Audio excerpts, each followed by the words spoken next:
자, 안녕하십니까. 이시민의 주식인 뉴스 공장. 다음 주 네 번째, 4월의 네 번째 주간 전략 부분들을 얘기를 드리도록 하겠습니다. 참, 시리아 이슈가 불거졌습니다. 화학무기 사용으로 인해서, 이걸 응징하기 위해서 연합군이라는 명목 하에, 100여 발 정도의 미사일을 미국, 그다음에 프랑스, 영국 이렇게 함께 진행 부분들 했죠. 항공모함은 그쪽으로 좀 이동을 좀 하고 있고, 그래서 지난주부터 얘기를 좀 들었던 것처럼 무역전쟁 이슈가 이제 중동 지역으로 5월달까지는 계속 뭔가 좀 시끌시끌하게 만들 수 있을 것 같아요. 그로 인해서 유가는 $70 돌파 부분들의 가능성, 여기에 지난주 후반, 그러니까 실적이라는 부분하고, 그 다음에 시리아 쪽의 중동 지역의 리스크, 글로벌 리스크죠. 리스크인데, 1차적으로는 어차피 이것은 메인은 아니에요. 그냥 뭘까요? 전초전이라고 할까요? 전초전이 타켓은, 제가 보는 관점에서는 이란이에요, 이란. 이란과 뭔가 문제를 만들기 위해서 서로 약간 예비동작 정도? 여기에 그리고 장기적으로는 이란에 키워두고 그 다음에 단기적으로는 시리아 문제 화학무기가 핵심 키워드는 아니에요. 그건 하나의 빌미일 뿐이고, 지금 시리아 정부군 같은 경우는 백그라운드에 러시아하고 이란이 있습니다. 그리고 정부군과 반군 사이에 어떤 교착관계 부분들에서 지금 기우는 쪽은 정부군 쪽이에요. 근데 굳이 뭐 힘이 없을 때는 뭔가 전세의 역전 부분들을 하기 위해서는 화학무기 사용 부분도 필요할 수도 있겠다고 하지만, 물론 누가 지시를 말하고 있는지 저도 그 부분까지는 알 수 없지만, 정부군 입장에서 굳이 현재 시점에 화학무기를 사용할 필요는 없을 수도 있는 가능성도 일부 있다고 봐요. 이제 하나의 빌미가 좀 된 거죠. 사우디아라비아 수니파하고 시아파의 어떤 대결 구도, 그 다음에 이란과 사우디아라비아 대결 구도, 그 뒤에 백그라운드에 이스라엘과 이란의 대결 구도, 그 뒤에 강대국인 미국과 러시아의 어떤 대결 구도, 이게 어떻게 복합적으로 시리아라는 사태에 다 녹아 들어가고 있는 그런 부분도 있어요. 근데 한편으로 이건 더 큰 그림이긴 합니다만, 한편으로 어떤 생각이 드냐면, 이 시리아 미사일 관련된 부분에서 우리가 전쟁이 날까에 대해서 리스크로 인해서 이 시장 자체가 뭐 변수 부분들에서 출렁거린 부분들 나올 수 있죠. 근데 너무 그 부분을 키우는 것보다는 한편으로 이런 생각 부분들 하는 건 어떨까요? 5월 달에 지금 예정돼 있는 게 예루살렘입니다. 예루살렘에 미국의 대사관 이전, 하나의 인정이죠. 근데 이제 저렇게 예비 동작으로 시리아를 더 시끌시끌하게 되면, 지금 사우디아라비아 같은 경우는 이스라엘 쪽에 손을 들어줬어요. 인정하는 쪽에 어떤 뉘앙스 쪽으로 들어줬기 때문에 가장 남아있는 반대 급부는 이란이에요. 저렇게 되면 이제 다음 달까지 이제 예루살렘 문제가 물론 불거지긴 하겠습니다만은 생각보다 수월하게 넘어갈 수 있는 가능성도 상당히 커지지 않았느냐. 쉽게 넘어갈 수는 없겠죠. 아랍 연맹 측에서도 그건 결사 반대를 하고 있기 때문에. 근데 아랍 연맹 자체가 똘똘 전체적으로 다 뭉쳤다 하면 돌파가 힘든데, 한 축인 수니파에 사우디아라비아가 손을 들어주는 형상으로 가고 있고, 거기에 미국이 백그라운드에서 항공모함이 그쪽에서 딱 버티고 있다 하면, 이란도 그 다음에 이쪽 시아파 쪽도 예전 없었을 때보다 목소리 자체를 키우기는 쉽지 않을까. 그래서 이 부분은 우리가 이제 트럼프의 어떤 전략 부분들 할 때 먼저 강하게 목소리를 키우고 이상한 미친개 전략 부분을 한다고 말씀을 좀 드렸죠. 근데 그게 먹혀요.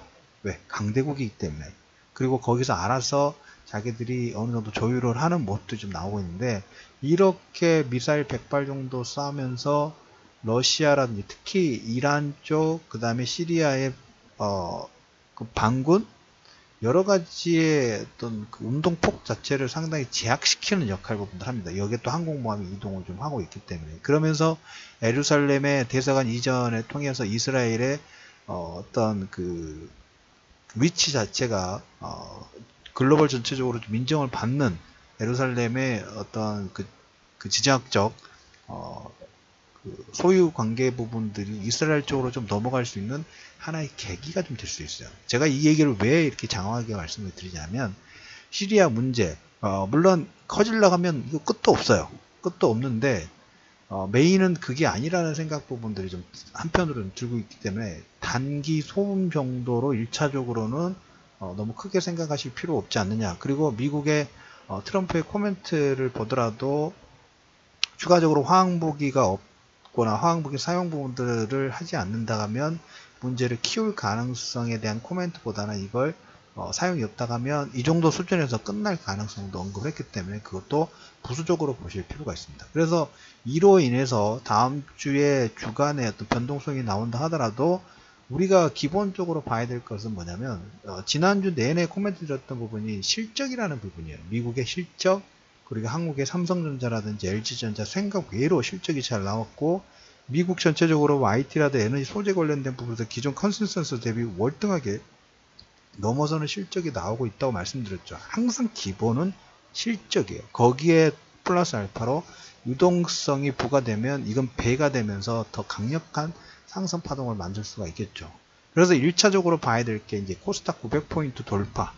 특히 금요일장 마감 브리핑에서 1200억의 세 가지 다른 의미 관련된 부분들을 여러분들 강조를 해드렸죠. 특히 외국인과 기관의 매수, 그 다음에 여기에 반하는 개인의 매도, 또 공모형 펀드에서 3일 동안 1200억. 근데 공모형하고 이쪽 사모 쪽도 하면 거의 금액이 7천억 정도 들어오기 시작했어요. 7천억입니다. 일주일 사이. 이제까지 공모형은 1200억 정도지만 전체 사모형까지 포함을 했을 경우에는 이 금액 자체가 7천억까지 증가되는 모습들이 나오고 있어요. 자, 그러면 전체 자금의 거의 5분의 4 정도니까 사모형 펀드 쪽에도 들어오는데 이 고액 자산까지 어떻게든 간에 자산운용사가 한 40군데 정도에서 출시한 한 60개 정도 상품인데 공모는 7개이고 나머지는 사모가 한 58개예요. 근데 58개 쪽에서 한 5,600억 정도, 그 다음에 나머지 공모 쪽에서 1,200. 자금이 들어왔다는 게 중요한 거죠. 실적 자체도 우리가 만약 실적이 컨센서스 자체가 약할 경우에 이렇게 외부 변수, 뭐 무역 전쟁 관련된 부분이라든지 그 다음에 시리아 쪽에서 어떤 그 전원 자체를 키우는 이런 내용 부분들이 나왔을 때 실적이 뒷받침이 되지 않는다 하면 이 출렁거림 자체 저가 매수의 강도도 더 약해질 수밖에 없겠죠. 근데 반대로 보시면 이런 내용들이 있기 때문에 변동성이 나오더라도 뭐가 드러나요? 밑에서 저가 매수의 하방 경직 부분들이 만들어지는 거예요. 거기에 또 하나 부분하고 두 번째로 이제 4월 27일 정도에 이제 2주 정도 남았습니다. 남북 정상회담 부분들이 진행이 되죠. 그리고 다음 주 같은 경우에는 이제 뭐 중반에 뱅크 오브 아메리카라든지 그다음에 모건스탠이라든지 이런 금융사들의 실적 부분들이 나올 예정인데 시장 컨센서스는 미국의 실적 관련된 부분에 얘기 좀 들었던 것처럼 실적 컨센서스 부분은 상당히 좋은 쪽이에요. 남북 정상회담 부분들이 있고 실적이 양호하게 흐른 부분들이 나오고 그 다음에 코스닥 그 벤처펀드 쪽에서 그 7천억 이상의 현금 수요, 자금 수요, 저가 매수의 수급 부분들이 있는 상태에서 시리아 문제로 인해서 작은 변동성이 나올 수 있겠지만 처음에 말씀드렸던 것처럼 시리아는 트럼프의 코멘트로 의하면 확산된 가능성보다는 이걸로 통해 가지고 다음 달 예루살렘 문제에 대한 빌미를 하나의 카드로 나올 수 있는 가능성이 높다라는 얘기를 드렸죠. 그래서 커지는 것보다는 시간을 좀 끌면서 봉합 수준 아니면 중간 봉합 수준은 완벽하게 봉합은 안 돼요. 중동 지역은 완벽하게 봉합 자체가 없는 나라이기 때문에 근데 이제 우리가 우려하는 만큼의 확전 가능성보다는 그냥 이 정도 수준에서 박스권, 우리가 생각하는 박스권 정도에 움직일 수 있는 가능성 자체가 크다. 그러면 이 문제의 뭐 신고가의 흐름보다는 박스권에 갇혀 있기 때문에 우리가 더 봐야 될 것은 항상 기본이 뭡니까? 실적.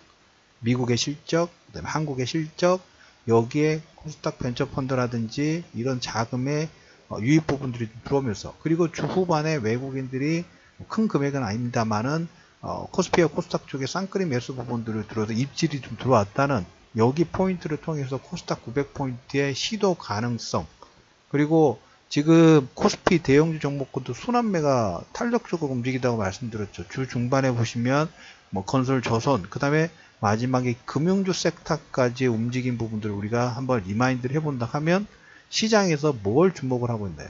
실적과 수급에 상당히 많은 포커스를 하면서 대형주 종목군도 움직임들 본다 하면 뭐에 움직임의 키워드를 하나를 딱 뽑는다 하면 뭐로 종착역을 가진다 하면 인플레이션 시대, 그 다음 경기 자체가 살아나는 쪽에 자금의 종목군들의 주가의 반등 부분도 일어났던 이게 포인트예요.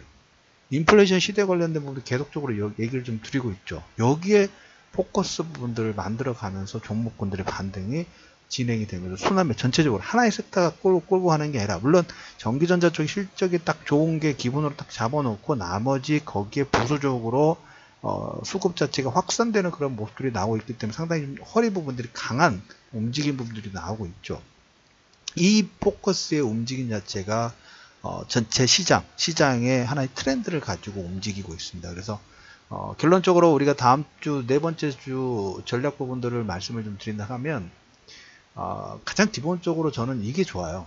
그냥 단순히 수급이 좋아서 움직이는 것보다는 이렇게 실적이 좋았을 때는 항상 이런 트렌드가 있어요. 쉽게 우리가 볼 때 종고점을 넘어갈 때 가장 기본은 뭐냐면 10개 중에 하나, 두 개 정도는 뭔가 정말 서프라이즈하다 할 모멘텀이 나와서 신고가 파동 부분에 나오는 게 있는데, 그렇지 않고 거의 80에서 70% 정도는 뭐가 기본이 되냐면 실적이 넘어서는 이런 모습. 근데 우리가 이번 달에 본다고 하면 실적의 컨센서스는 높아지고 있는 게 첫 번째고, 두 번째로 본다고 하면 이번 달에 남북 정상회담 부분에서 우리나라 코리아 디스카운트 부분들이 해소가 될 수 있는 가능성이 열리기 시작을 했죠. 이 두 가지만 본다 하더라도 뭐가 될 수 있나요? 박스권 상단 돌파 부분들, 신고가 파동 부분들이 나올 수 있는 가능성 계속 열어줄 필요가 있어요. 코스닥도 마찬가지고. 어차피 여러분들과 계속적으로 말씀을 드렸던 것처럼 3천과 1000은 갈까 말까 거기서 별로 크게 고민을 안 해요. 그냥 그건 가는 거예요. 제가 생각하는 제 머릿속의 프로세스 부분들 그냥 가는 거예요. 중간중간에 소음 부분들이 있을 수 있지만 그것은 추세를 전환시키는 그런 파동이 아니라 추세에서 잠깐 소음 부분도 쉬어가는 파동에 플러스 알파를 만드는, 그 기회 때마다 여러분들이 주식을 저가 매수를 할 수 있는 기회의 찬스라는 말씀을 좀 드렸죠. 그때 뭡니까? 씨앗을 계속적으로 뿌려야 된다는 얘기를 드렸어요. 이번 주 내내 계속 하나 키워드죠. 계속적으로 얘기 드릴게요. 씨앗을 뿌려야 됩니다. 나중에 추수할 때 그때 뿌렸어야 되는데 라는 생각하는 분들이 아마 대다수실 거예요. 그럼에도 불구하고 주식 투자라는 이런 투자자분들은 남들보다 한 스텝 부분들을 먼저 뿌려야지만 남들보다 추수하고 모든 사람이 우리로 왔을 때 우리는 거기다가 딱 드리고 우리는 나올 수가 있는 겁니다. 그래서 코스 시리아 문제 부분들을 너무 크게 생각하신 것보다 그거 위면에 실적과 코스닥 벤처펀드 7천억 그리고 이런 걸 이용한 씨앗 뿌리기 전략 부분들이 계속적으로 유효할 수밖에 없는 그런 추세가 진행이 좀 되고 있다는, 여기에 여러분들이 포커스를 좀 하실 필요가 있다는 얘기 좀 드려보도록 하겠고, 여기에 이제 종목군 관련된 부분에 중간중간에 뉴스, 그 다음에 리포트 관련된 부분들을 네이버 검색에서 보시면 이슈면의 주식 뉴스 공장 골뱅이 있습니다. 뒤에 골뱅이를 붙이셔야지만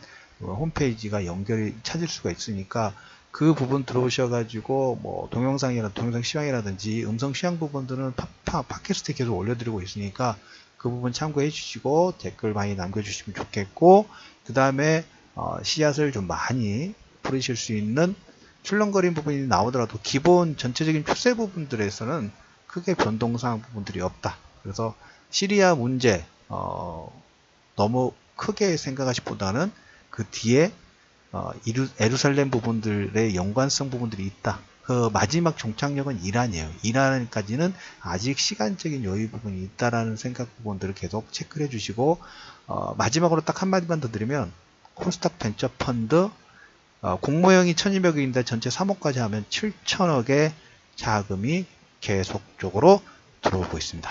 여러분들은 어떤 씨앗에 관심권을 두실 필요가 있을지에 대한 코멘트를 드리면서 이슈면의 주식 뉴스 공장 다음 주 주간 전략 부분들을 마무리하도록 하겠습니다.